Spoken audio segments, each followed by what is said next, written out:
And welcome back. I'm Marcus Peter. Nigeria is among the worst countries in the world for the persecution of Christians.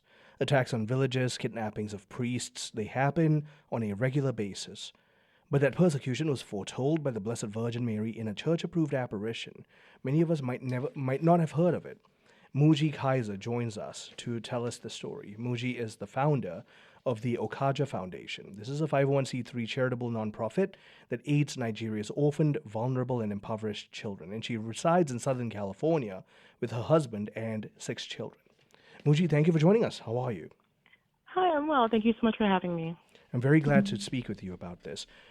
For the sake of our listeners, I want to ask if you could speak about just how bad the Christian persecution is in Nigeria.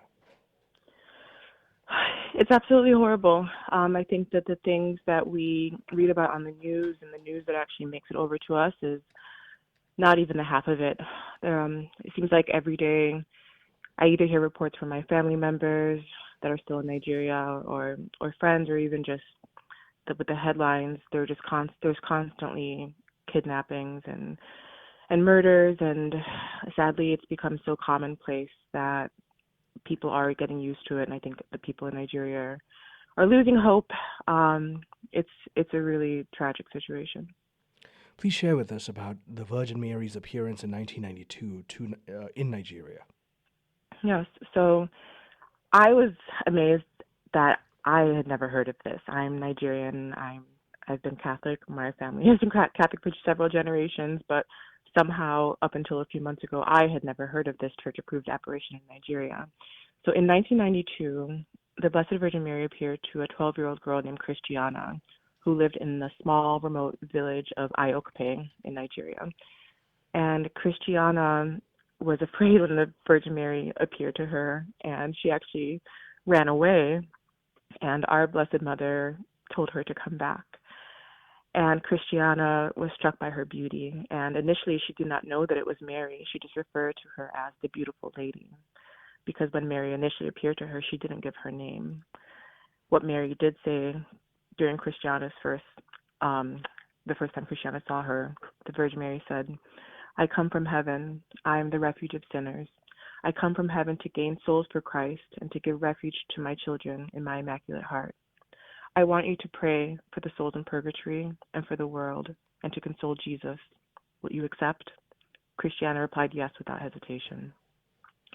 So Our Lady continued to appear to Christiana, but the people in her village, even though they were very devout Catholics, didn't believe that she was seeing something, a vision from heaven.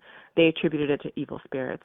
So for several years, Christiana faced a lot of, and her family were ostracized from the community and faced a lot of,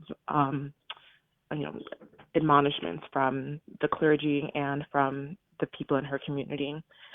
So the church began to investigate, and they investigated her for several years, and they sat down and they spoke to her. And the more the clergymen, and these were high-ranking clergymen in the area, the more they spoke to her, the more that they became to believe, because she had possessed the knowledge that was beyond that of a 12-year-old farm girl.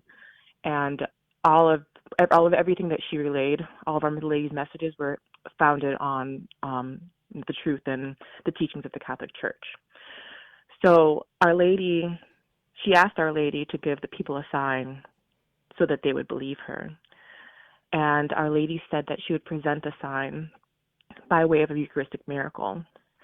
So the people in the surrounding villages expected this to happen. They received word that a sign was going to be given.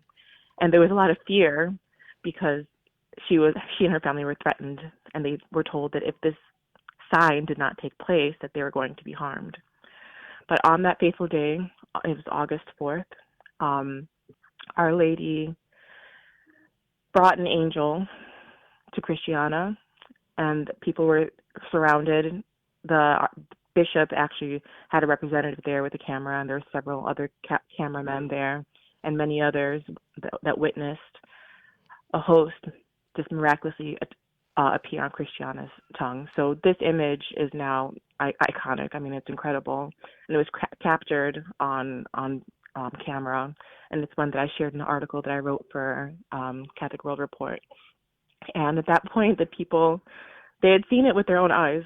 And Christiana does share candidly like what she saw from her perspective. And the host was very large, and as it came closer to her, it came to a normal size before it appeared on her tongue. And people could no longer deny what they saw. And not only did that Eucharistic miracle take place, miracle of the sun, similar to Fatima, took place not on one occasion, but on 8 several occasions. So I became connected to this in a way that I didn't expect, because initially I was just doing research. And my aunt, who I work with closely, she's the founder of Divine Providence Home, the orphanage that my foundation supports. So we're very close. My mother has passed, so she's my second mother. So I called her. I said, she's almost 90 years old. Sister Rita must have heard of this. And then she told me that not only was she familiar with it, she was present during the miracle of the sun. Like, she saw it firsthand. She and her sister and her parents were all there at Iokpe because her sister, who's also a religious sister, was Christiana's spiritual mother. So Christiana was actually introduced. The two of us were introduced. Sister Rita was still had her contact information and shared that with me. So I was able to interview her. And that's the story that I wrote for the Catholic World Report, and just sharing all of this. And the whole thing is just incredible. Our Lady's messages in Iokpe are so beautiful and so consoling, and just a reminder that she is way more present than we could ever imagine, and that God is so present in all of our lives. And she was sent here to win souls for Christ, and that's what the message of Iokpe was. And urging people to say the rosary regularly, daily, attend Mass, receive the sacrament, and repent. And the story of Iokpe is a really beautiful one. Tell us a little bit about Christiana's life, the kind of woman that she is, as the Blessed Virgin appeared to her. Yes, so it's really interesting. So Christiana is the ninth of 10 children. So she came from a big Catholic family. And when I spoke to Christiana, one of the questions that I asked for her is, "Why do you think Our Lady chose you?" And she kind of chuckled, and she's like, I don't know, obviously, but I imagine it's because I was like the most feeble, it's kind of physically the smaller one, and just I think Our Lady likes to appear to people that are very kind of meek and humble. So at this time, that's what she was like as a child.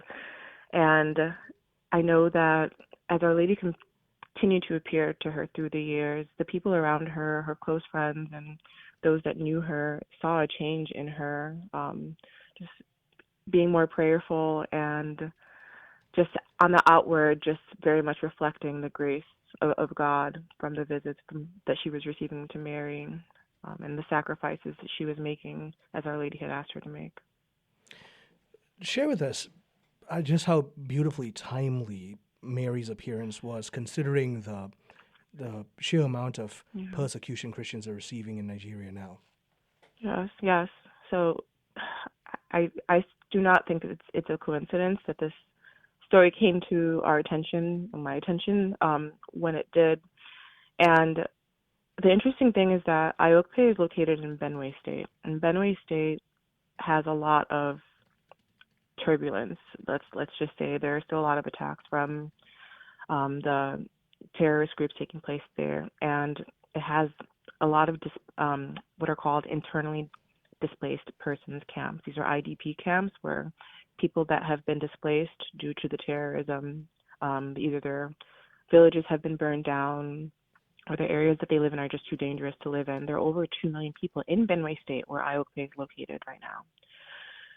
So once I realized this, we know that Our Lady appears in places with a particular intention. I didn't think it could be a coincidence.